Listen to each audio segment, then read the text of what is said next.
Batería y autonomía, uno de los puntos más fuertes de este patinete, porque tiene una muy buena batería alojada en la base. Atentos, son 48 voltios, 20 amperios hora, que traducido para que todo el mundo me entienda, hasta 50 kilómetros de autonomía.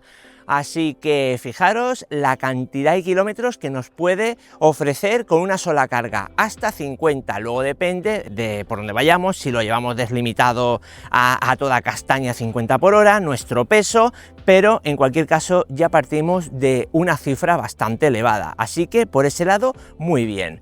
Bueno, el cargador que viene con el patinete en su caja es de 2,5 amperios. Eso hace que se pueda cargar en unas 7 horas más o menos.